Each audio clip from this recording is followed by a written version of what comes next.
tapos do-double up pa sa system loss, tapos yung ancillary charges na hindi naman ginamit, nakatambay lang, dinagdagan din, parang nawiwili kayo sa kadadagdag. At tama ba? Nandito ang Meralco? Opo.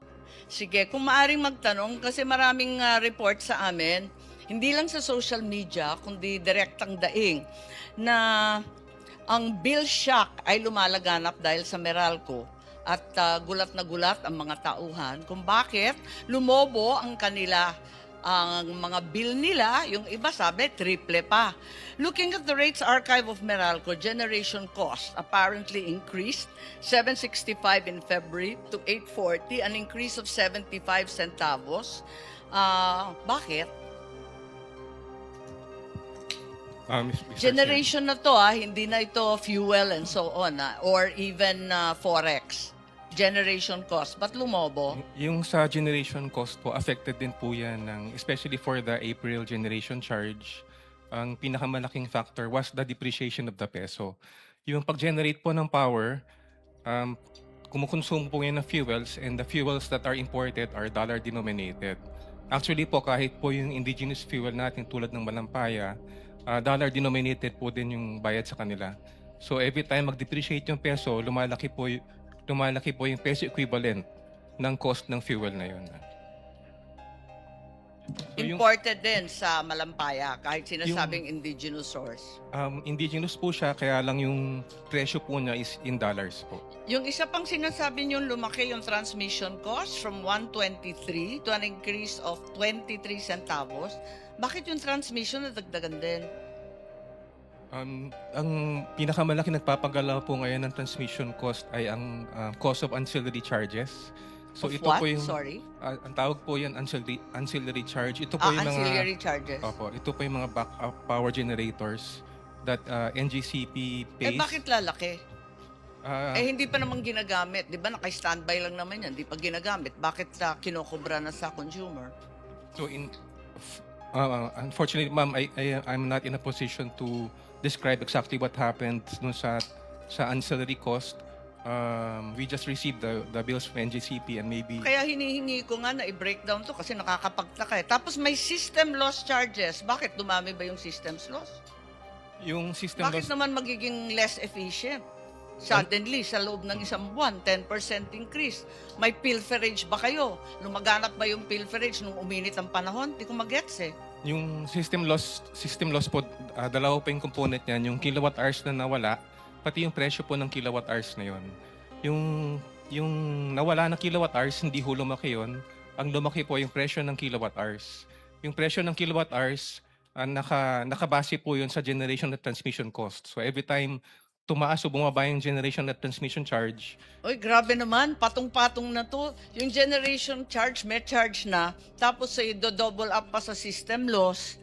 Tapos yung ancillary charges na hindi naman ginamit, nakatambay lang, dinagdagan din. Parang nawiwili kayo sa kadadagdag. At when VAT is calculated, kasama rin system loss at yung iba't iba pang sinasabi ninyo, yung transmission, ancillary, etc. yes po, Madam Chair, Computed lahat yan sa VAT. meron pong VAT component, per bill component, except for a few na sabi ng BIR hindi kasama sa VAT base. So, anong masasabi natin sa mga nagrereklamo? Baka naman pwedeng sumagot din ang ERC o kung sino man dyan sa sa DOE.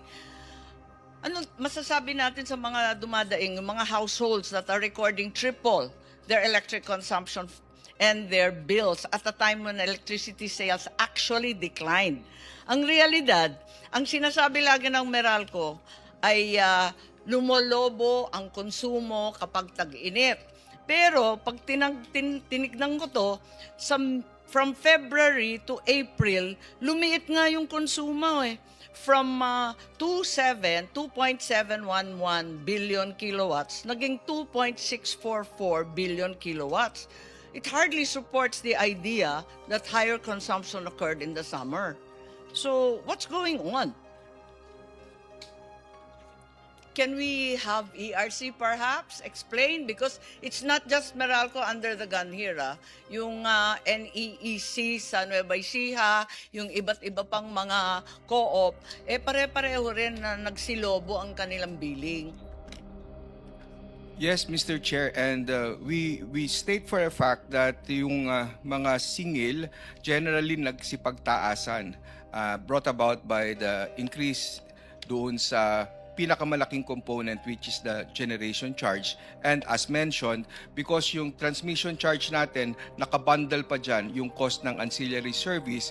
So pagka mayroong increase sa generation cost or sa ancillary service, nagkakaroon din ng increase sa transmission. Insofar as the regulated rates, yung distribution wheeling mismo at saka yung transmission wheeling mismo, hindi po masyadong gumagalaw yan kasi yan ay depende doon sa rate approval na ibinigay ng ERC after a Sabi rate mo, hindi proceeding. gumagalaw pero lumulobo nga eh. Kaya po, yung mga component po na gumagalaw buwan-buwan tulad ng generation, O yung generation. Yun po. O yung sinabi na ninyo, pati sinabi ninyo, yung transmission. Okay. opo, tapos po dahil nakabase yung VAT doon sa total na generation cost, doon po na-apply yung VAT. Kaya kung tataas yung generation cost, tataas din yung VAT on generation. Pero bakit aabot naman sa triple to? Sobra-sobra naman. At saka ano ba ang magagawa ng ERC para mabawasan naman to? Pwede ba tanggalin na muna yung mga systems loss? Hindi naman nadagdagan yan. Pati yung transmission cost, hindi naman totoong nadagdagan yan. Can we just keep it down? Yes po, over the years, naibaba na po natin nga yung cap, which is the allowable system No, I'm loss talking about cost. the present crisis that we are confronting. Para makatulong lang naman. Doon po sa mga pag-mitigate, nagkaroon na nga din po tayo ng mga rate actions tulad nung sa Meralco to accelerate yung implementation ng kanilang refund to at least realize an additional rate reduction that can offset yung pagtaas po ng kanilang generation charge. Meron na bang na rate reduction na Meralco or other co-op? Yes po, pagdating doon sa accelerated na Kailan? rate Kailan? refund, Saan? that will take effect Magkano? po starting this next billing. Inihabol po talaga namin yung decision dyan ng How much commission. can we look forward to? Pagdating po sa mga residential customers, may mga karagdagang around 20 centavos, 22 centavos para po lalo pa yung mga residential. Anong tawag dyan? Yan deduction na yan. Opo, that is a separate line item na rate reduction because of the refund awat based on Pero the refund yan, di ba?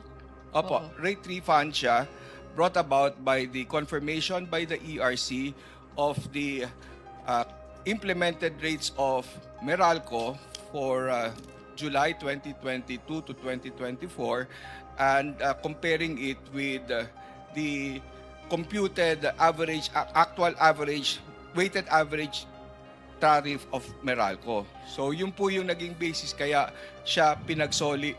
Right now may natitira na 14 billion. May isang nagsulat at nagrereklamo na yung total, yung subsidies ang sinagot sa kanya. Lumaki daw yung bill niya pagkat daw yung dinagdag yung mga total subsidy. Wala naman maisip na bagong subsidy pagkat total subsidies really only account for 1 centavo per kilowatt. Is it too much for power distribution utilities to pay for this? Rather than passing it on to consumers. I know that ERC approved, perhaps. Did you approve their pass on for both subsidies? First, the Lifeline. Opo, nakabase po din yan kasi doon sa expanded Lifeline program na ipinatutupad natin based on Tapos the ang law. Based Opo. on the EPIRA O, na EPIRA allows as- subsidies to be charged. Opo, as amended and as extended by subsequent Pero legislation. hindi pa kaya, maliit lang naman to. Ang liit-liit naman ng Lifeline na yan.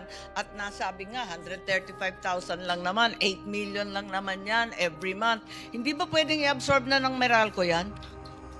Iba-iba din po kasi ang ating mga distribution utilities. Meron din tayong mga electric cooperatives na kung saan ang Hindi, kanilang sana manguna taripa- na yung Meralco, siyang pinakamalaki. of course, kung sila po voluntaryo kasi yung mga ina-approve Tinatanong naman ko lang. nating singil Eh, para sa napakahirap na ng buhay eh. para sa distribution charge, ito naman ay po pwede na ating ikonsidera na maximum that they Eh, can alam implement. But ko, there is- Attorney Juan, kasi pinirmahan mo, inapprove ninyo eh. Pinayagan ninyo. Tapos yung senior citizens, the same mechanism. All subsidies to be passed on, ano? Eh, maliit din lang yung senior citizen. Hindi ba pwedeng absorb na lang ng ating mga co-op? Ang tagal-tagal na ng IPIRA law na yan eh. Kailangan siguro pagbabago na. What do you think? Di ba pwede isipin yon? Kasi yan ang tinuturo na dahilan Tama. kung bakit lumalaki yung bill nila. Eh, ang liit-liit lang nun eh. Kasi po, lahat naman ng mga programa, yung mga discounts, yung subsidies, ito po kasi ay may cost para sa distribution utility. No, we understand that, but we're in the process of problem solving. Pilit nating hinahanapan ng solusyon na gumaan ng kaunti ang hirap ng tao, di ba? Eh, yung mas may kakayahan na sumagot nitong mga bills na to, eh syempre yung mga co-op at ang Meralco. Tinatanong ko lang naman, pwede bang amyendahan na natin ang IPIRA, pati yung senior citizens, para at least hindi na i-pass on at pampabigat sa ating mga consumers? Wala, Meralco. O kaya nga, tapos na. Yun na lang. Hindi, yung Meralco sasagot po. Madam Chair, ERC, pirma lang kayo ng pirma eh. siguro of course, we'll defer or we'll comply with whatever regulations ERC releases. Yung sa discount, yung sa lifeline subsidies lang po, it is used to fund discounts on the bill. Tapos yung discount po na yun, sa lahat ng component. So kasama po yung generation charge na yung pinamalaking component yung na bill. So maybe we need to discuss the mechanism kasi bakit ho i-absorb ng distribution utility lahat when the discount is applied also, for example, to the generation and transmission charges. Okay. Pero bukas ang inyong isipan, kayo na lang magtawaran ng ERC. Kasi pati yun, pinagdidiskitahan ngayon eh, at sinasabi na yun daw ang pampabigat. So, kinakailangan talaga ang pag-iisip natin ngayon, hindi lamang sumunod sa batas, kundi tulungan ng tao. Di po ba? So, yun lang ang sinasabi ko. Maraming salamat po. Thank you very much, Thank you, Mr. Senator Chair.